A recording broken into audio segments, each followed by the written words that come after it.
Random acts of kindness makes the world go round. My day with Oprah and Oscar recap. Welcome to the Hopefulist, a daily talk show hosted by veteran broadcaster Wendy McClure. Join Wendy each day as she shares her life lessons that transformed her from perpetual pessimist to the ultimate hopefulist. The perfect morning show to get you caught up on the day's top stories while sharing insights that will lead to positive transformation and bring out the hopefulist in you. For more inspiration, visit Hopefulist.com. And now, here's your host and hopefulist, Wendy McClure. Good morning, good morning, good morning. Today is Monday, Grateful Monday, February 10th, 2020. It is day 150 of Got to Get on Ellen. Boy, oh boy, 150 days I've been on this crusade. Not one word from Ellen. That's okay. I'm going to step it up. I'm going to become even more annoying because I can do it. So as mentioned, today is Grateful Monday. So this is the day that I pick and choose a couple of things from my gratitude journal over the past week to demonstrate to you as an example of the things that you can be grateful for, just to give you some ideas of what you could include in your own gratitude journal, big, small, what may seem indifferent. But just as a little example, here are a couple of things that I was grateful for last week. Last Monday, I had put it in my gratitude journal after attending the Super Bowl at a friend's house. A viewing of the Super Bowl. Everybody loved my hoagie dip. Everyone loved it. Everyone that had it was like, oh my gosh, this is so good. As I knew it would be a big hit. I'm also very grateful this week for my birthday gathering. I had so many of my friends just come and join me for a birthday drink. And it really meant so much to me that people take some time out of their day to come and help me celebrate the big 5-0. Also, last week, when I found out very last minute that Rachel Hollis would be speaking at the Oprah event that I attended on Saturday, and speak she did. Also in my gratitude journal that I got to go see Oprah, Rachel Hollis, and Michelle Obama, among others, at the Barclays Center. Juliana Huff was there. In the audience was Hoda Kotb from the Today Show. Also spotted in the audience was Niecy Nash. Patti LaBelle was there. And Lupita Nyong'o, the actress. I would have never recognized her. You know, she's always so elegant and dressed so well. But she had like just this... She looked very girlish, very young. I would have never known it was her if Oprah wouldn't have said, everyone, it's Lupita Nyong'o. So that was a great, great day, which I will get into a little bit more. And I was also very grateful that we were able to get there on time and back on the train, because I am not train or subway savvy in any way, shape, or form. I had to ask a lot of random strangers for help along the way. And if it were not for some of the kindness of strangers, I would still be looking for Brooklyn right now. Not good with the subway. I'm just not good with it. So this past week had been a week I had been looking forward to for months. You know, it was a big week. I was turning 50. My girlfriend came, stayed with me. That was amazing. We had such a good time. Like I said, my gathering, lots of friends came out to give me well wishes, which I loved. So I had said to my husband, Joe, yesterday morning, I said, you know, now I have absolutely nothing to look forward to. There's like nothing to look forward to now. The only thing that we have to look forward to is seeing Hugh Jackman in The Music Man in December. You know, obviously, there are going to be things happening between now and then, but like not a big event like the last couple that took place last week. So the interesting part to me is right after I'd had this conversation with Joe, I had gone outside to keep an eye on the dog, and the sun was just coming up. The winds were very calm. The bay water in the lagoon completely still. Could hear the birds singing. It just reminded me of spring. And although it is only February 10th, I know that it was the universe reminding me that there is indeed something to look forward to, and that is spring. Because right after spring comes summer, and those are my days. Love my summer days. So I think Joe's worried I'm getting a little too spiritual and a little hoodoo-ish and talking about the universe and its reminders to me, but I'm going with it. I believe that was the universe reminding me there is always something to look forward to. So let's get to Oprah. Oh my gosh, I'm so excited. It was the best day. It was everything I had hoped for and more. I have to say this. I don't remember Oprah being so funny. I know that she would, sometimes say something like a little smart or whatever, and we would all get a little giggle. But like so many times she would say something and we were like laugh out loud, cracking up over the things that she was saying.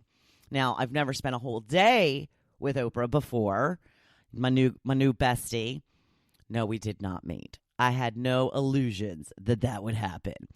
But she was really funny. And, she really just puts it all out there. And that's what's so great about Oprah. That's how we've all bonded with her.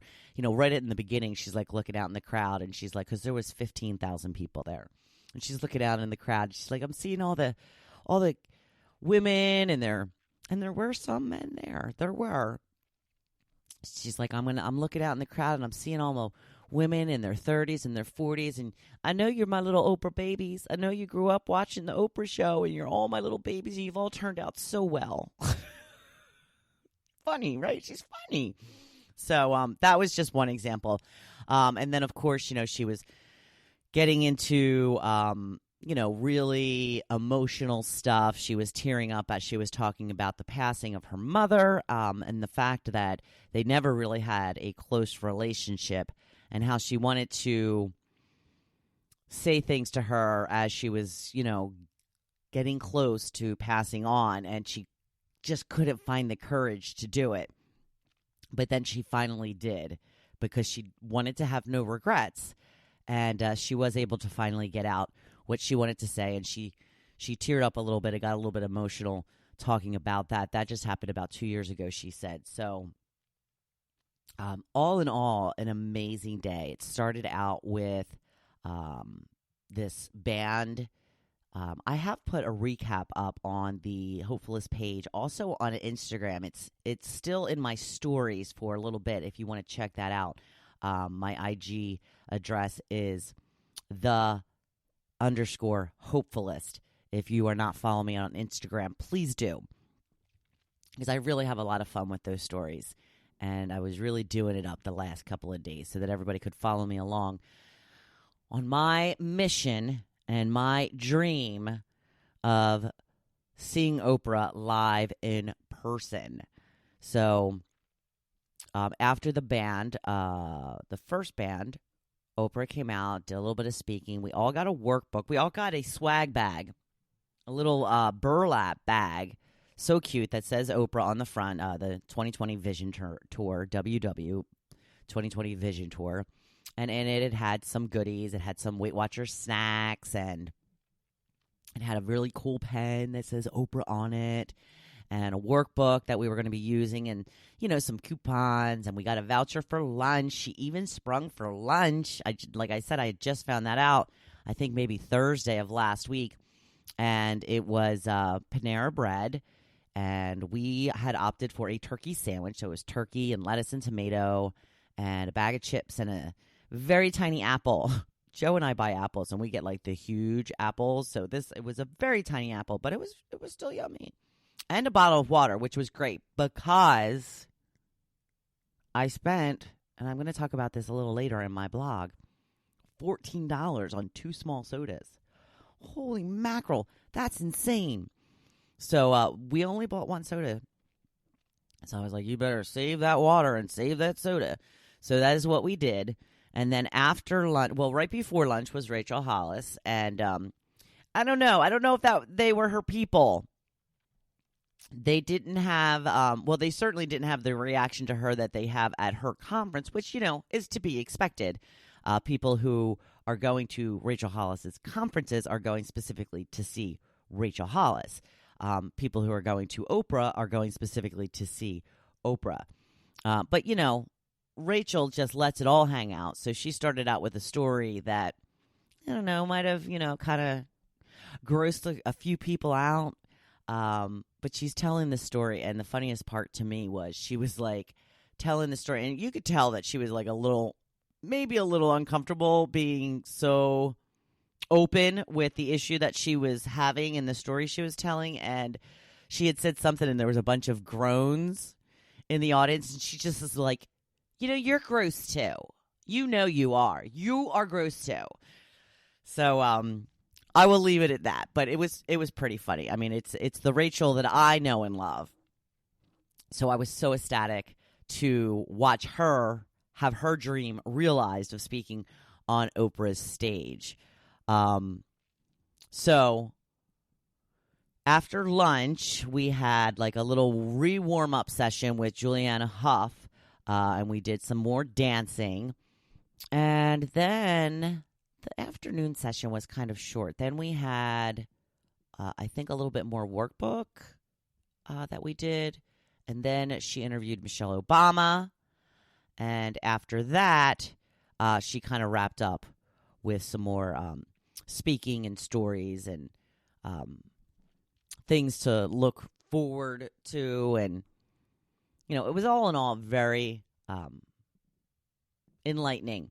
I do remember specifically when she was talking to Michelle Obama, she was saying, your girls grew up in the White House. So how did you try and teach them that they can't have everything at their fingertips all the time, because they grew up basically being able to have access to and to get whatever they wanted. And she's like, well, they really didn't.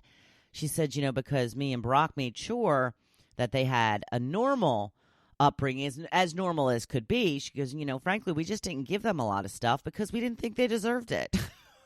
She's like, you got to work for your own stuff. And that's what I tell them all the time, you got to work for it. So I thought that was pretty funny. So what else? Well, the train ride to and from, that was kind of a nightmare. I'm going to get a little bit into that in my blog as well. So overall, the most amazing day, an experience I will never forget. And, Oprah fan or not, I think that everybody would have enjoyed this. And like I said, so funny. Had no idea she was as funny as she turned out to be. So on to the Oscars. I wanted to mention quickly the winners. Best Picture goes to Parasite, foreign language film, subtitles. A lot of people seem to love it. I'm not sure. I don't know. Maybe I will watch it when it comes out on, one of the streaming services. Also, Best Director went to the director of Parasite, beat out all, Quentin Tarantino, Martin Scorsese. So I don't even know his name. Best Actress, Renee Zellweger for her portrayal of Judy Garland. And Best Actor, Joaquin Phoenix. Now, I love me some Renee Zellweger, but she does kind of give an air, I have to admit. But I thought that her dress was amazing. I loved it. It was just a white gown. It was a little sparkly. It was one long sleeve, one off the shoulder. And it just suited her because she's so little. She's so skinny. She can pull that dress off. Most people cannot.